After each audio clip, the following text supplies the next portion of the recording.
Hello everyone and welcome to this episode of T&D&D where we have taken a complete 180 from 2 weeks ago and now I'm alone. Wah, wah, wah. Laura will not be joining us today unfortunately, for she is ill. She has a big old cold, bless her. So just gonna be me.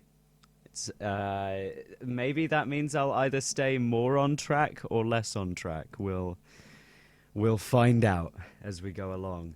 But today's episode was recommended from a fella named Dave, who I believe we have actually mentioned once before, coming in once again in clutch with a good old podcast episode idea when we didn't really have too many. Whoop, whoop. But yeah, thank you, man. It always helps. Today our subject is villains, as you can tell by the title, dummy. Should have read it.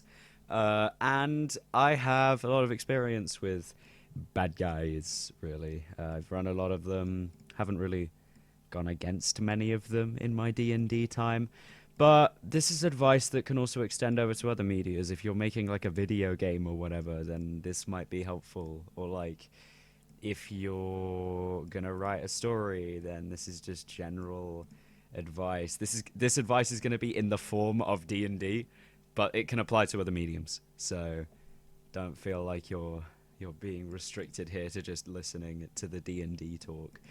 I think a villain should be the DM's little baby that they love.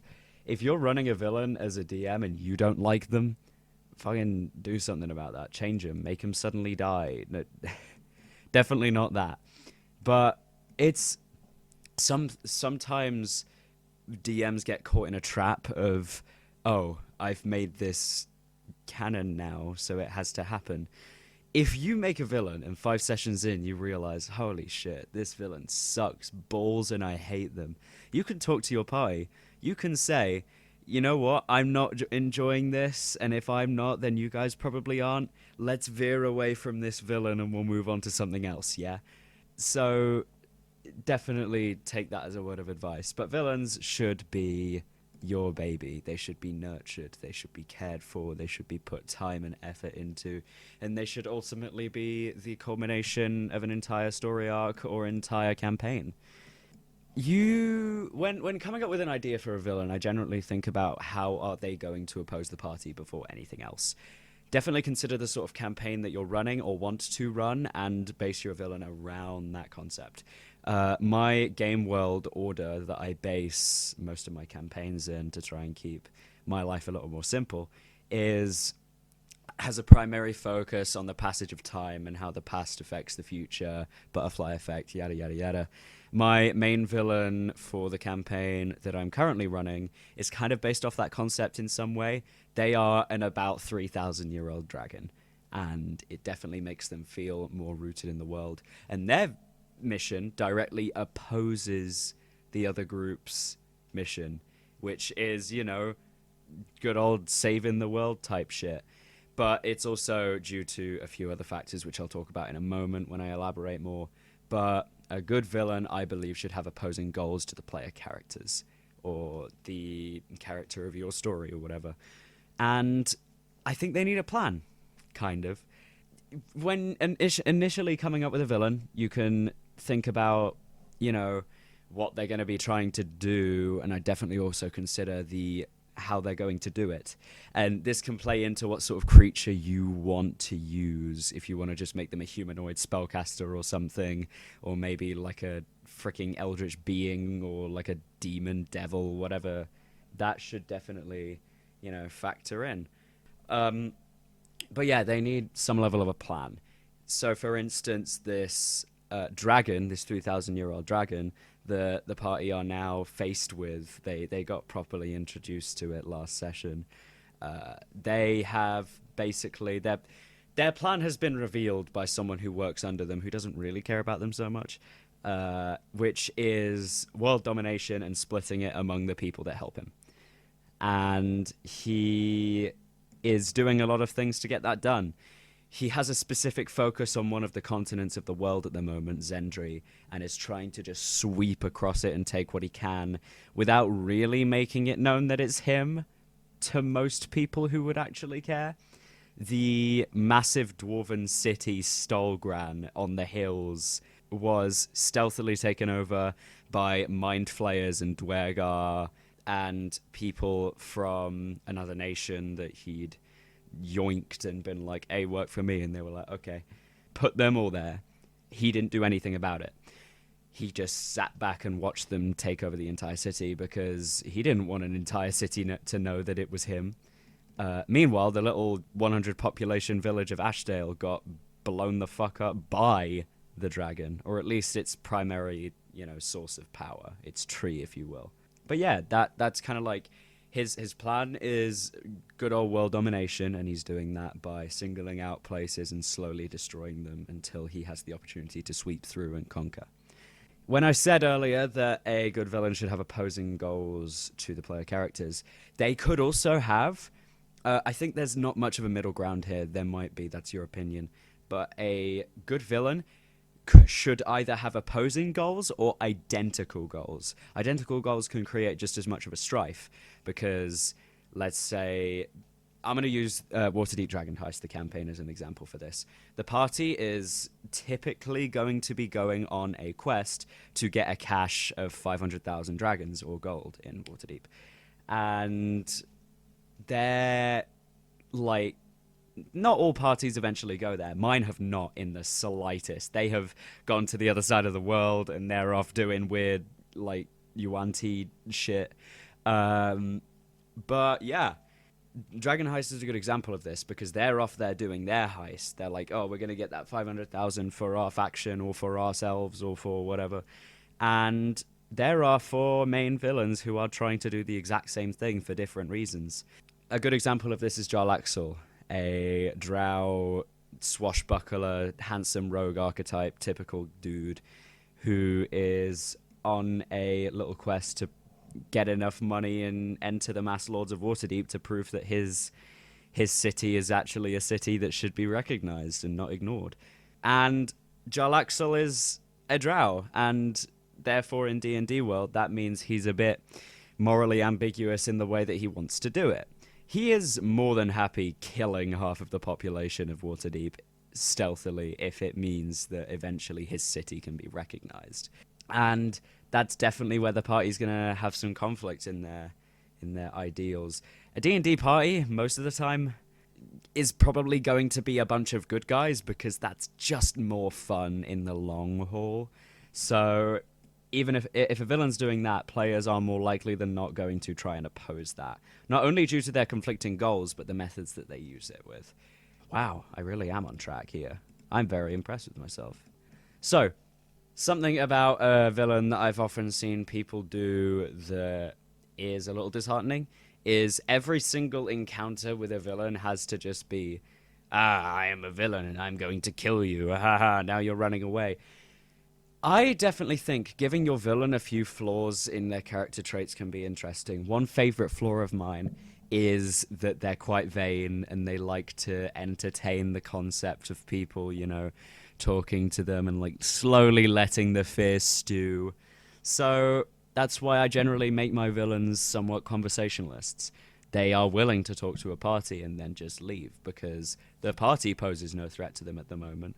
That's a typical thing. It's a stereotypical part of a villain to just like ignore a party because they're not worth their time, or just like talk to them and not use any of their killing abilities because they don't feel like it's necessary.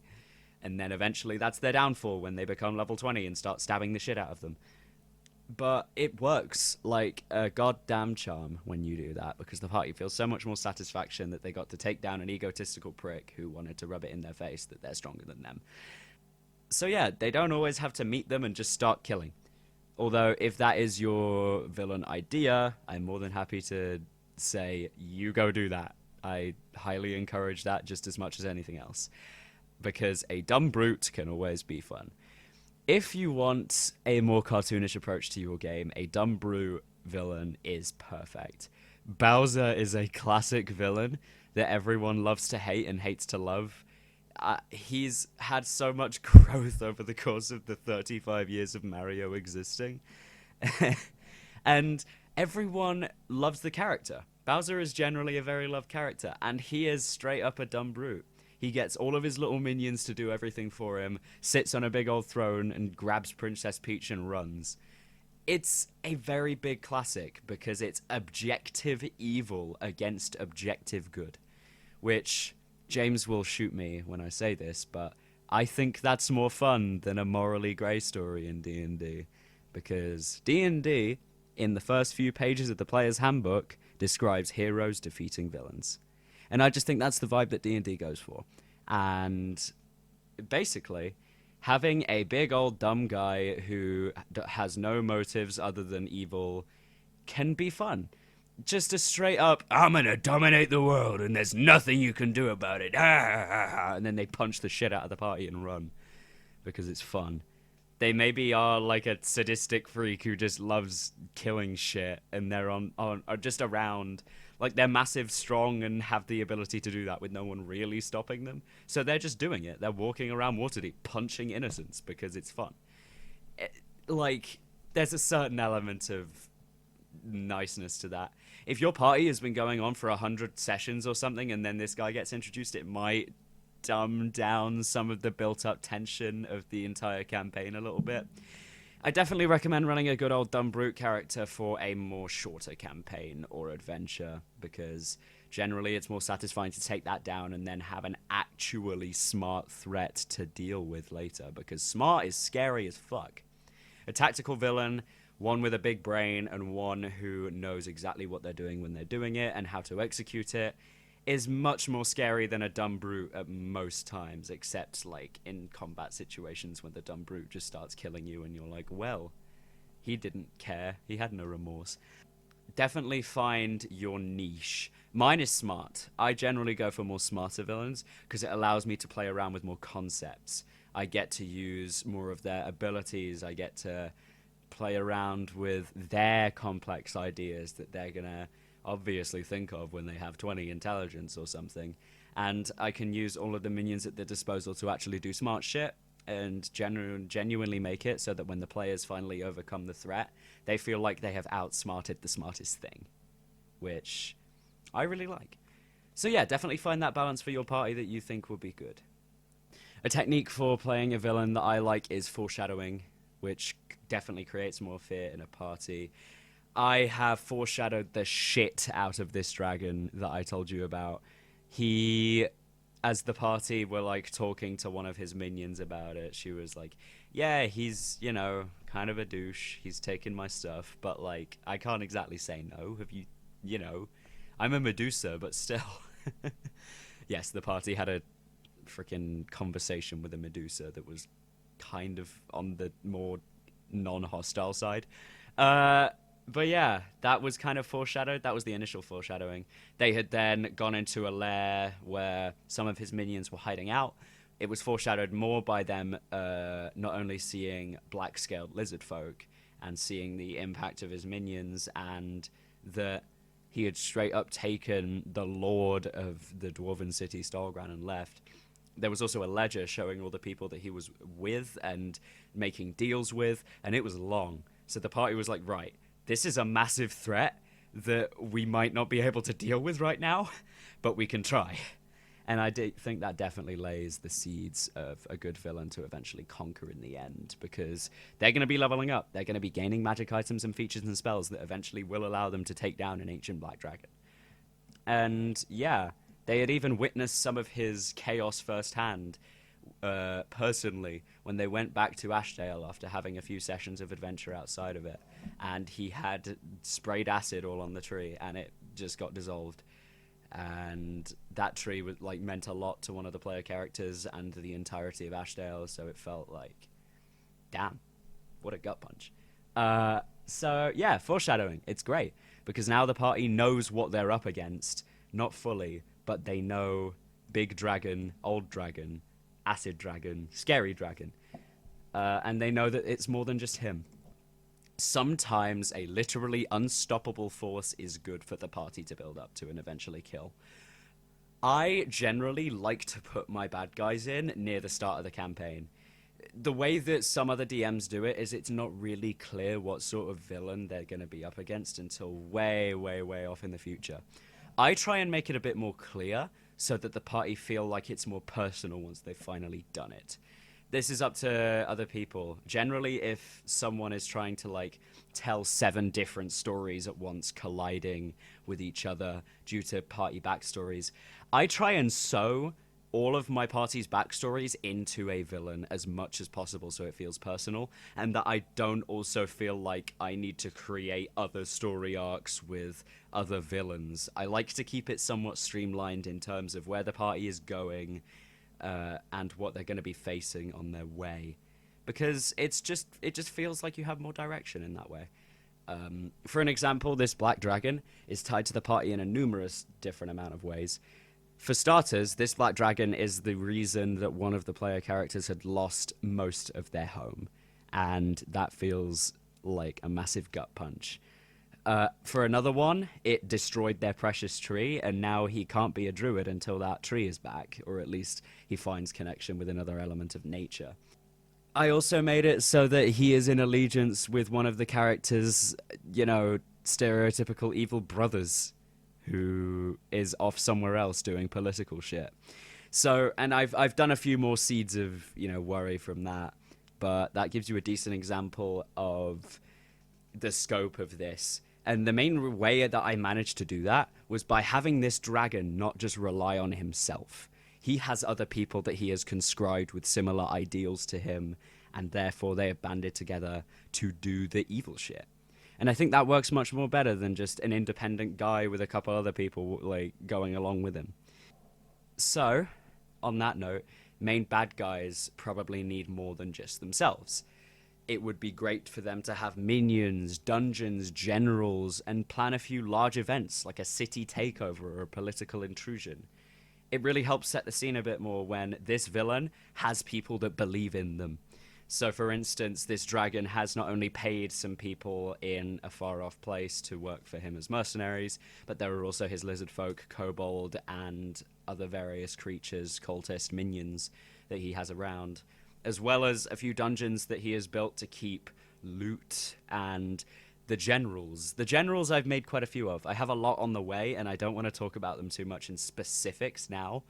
But I'll say, because one of my party has already met one of the generals, is that one of them are a Medusa that they had parlayed with a little bit. A general doesn't necessarily have to be a guy in armor or a magic spellcaster. It's just simply, the word general in D&D more just means I am a major figure, part of this large piece of the, lattice work of the villain's plans. And I am willing to go along with it. Each of them have their own stuff going on. And actually, in my first campaign with the Sunday group that I keep referencing, they had taken one of the generals and turned him into a very nice guy. And yeah, it was pretty sweet. So there's definitely a lot of flexibility with those generals. Now, in terms of making a... There's some bad stuff that you can do with a villain.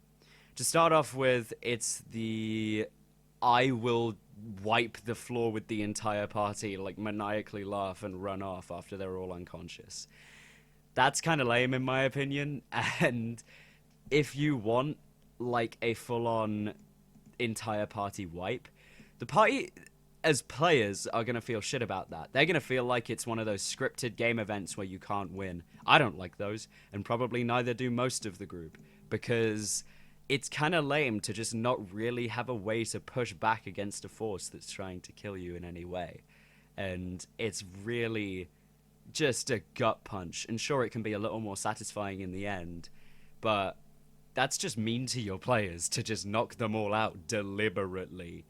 I personally would not do this unless there is like a specific party plot hook. Like, you walk into a tavern, you're all gonna drink, and oh no, you're poisoned! Ah!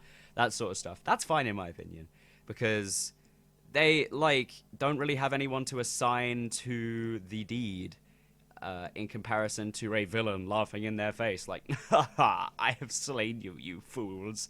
Now I will make away like a bandit. That's kind of sucky.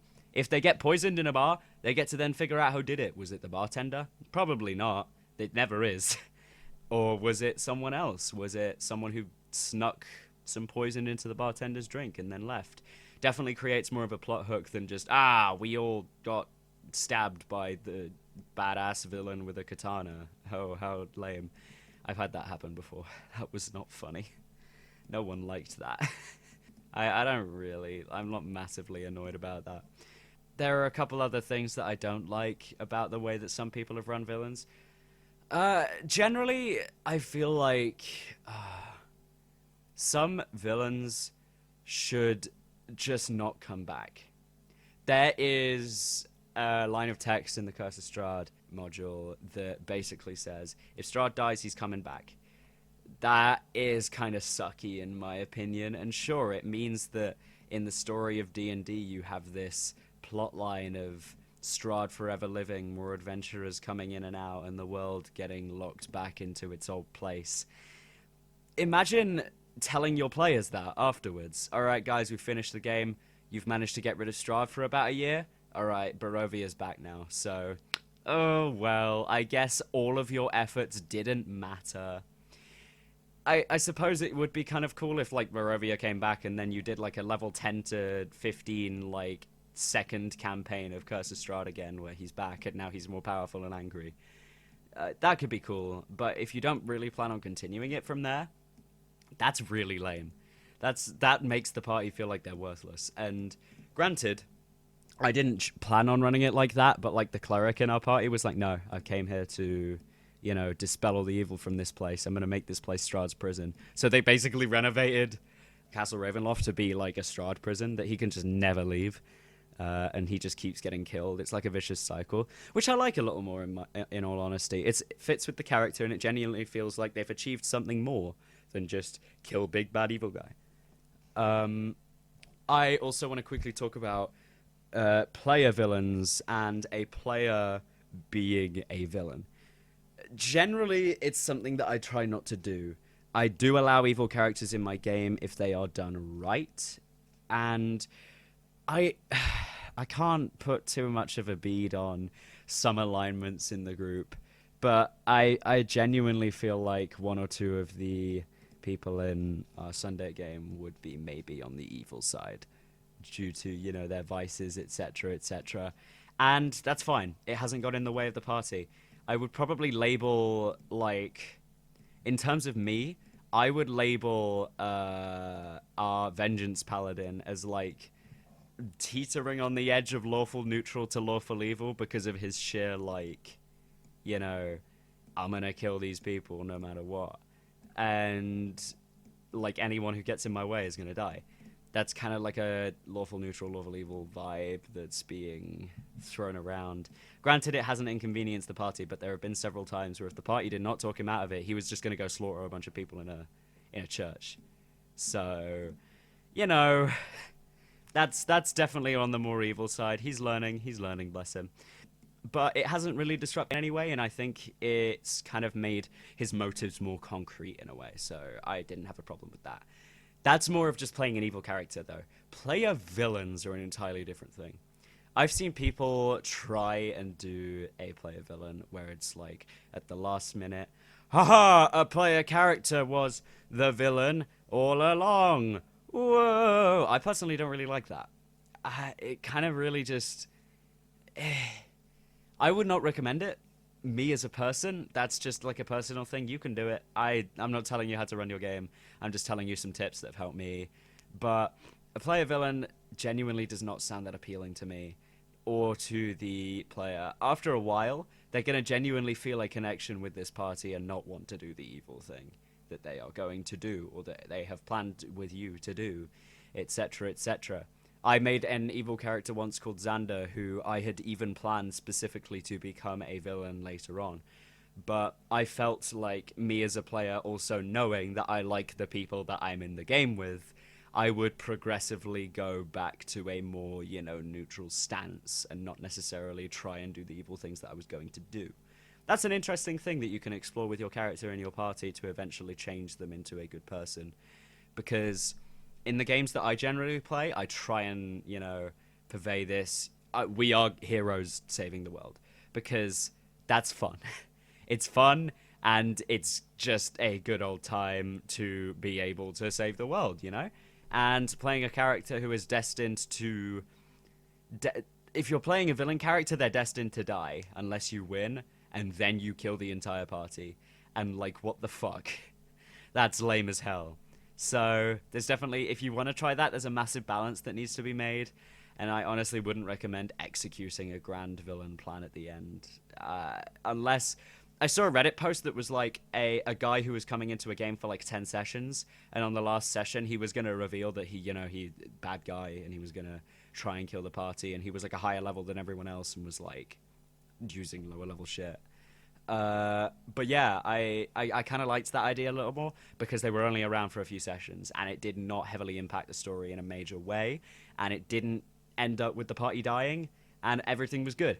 So definitely you could bring like a guest player in for a bit if they want to come in, and then they have to dip at some point, and talk to them about maybe trying this villain thing out if that's something you're interested in as a player or a DM. But yeah, that's about all my advice on playing, running, making... Just villains. Villains in general. If you have any other questions, feel free to drop them in the comments. And suggestions as well. We always welcome suggestions. We're running out for the podcast. But yeah, it's weird. I haven't done this alone before. Check out the Discord and the Patreon. Both of those will be in the description. The Patreon I have been cranking out a bunch of shit for. If you check that out, there's a couple of free resources on there currently involving magic items and a subclass that's currently up. There might be more when you go and visit because this is like backlogged a few days. I also have a few bigger projects that if you subscribe to the Patreon, you'll be able to see as I progress them. I have some pretty big projects on the way. Some of them are posted and the link is updating. So for instance, I have a new system in development for throwing bowlers and nets and trapping in combat and stuff like that, and cages and magic items like similar in vein to the Iron Bands of Bolaro, etc., etc. And I also have up there, I believe, there's one other big project on there that I have forgotten what it is. God, let me entertain you.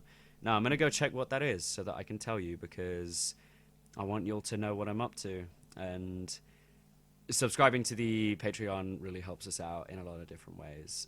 Checking the Discord out as well is great because we have a lot of stuff going on there. There's a Q&A that people have been answering. There's one, but one is more than none. Thank you, dude. And there's a general chat to talk to other people. There's there's an art channel, I think. And there's plenty of other stuff you can do there. And maybe we'll even host an event at some point. But the other project that I'm working on in Patreon is a magic item series called the Cubes of Vaulted Power, which is like a new concept where you get like 3 of the same kind of cube and then you unlock a power within, etc., etc. I'll be making a bunch of those in a system to design your own Cube of Vaulted Power. I think originally in the last episode, we had mentioned that I was going to run a game with the first 5 people who subscribe to the Patreon.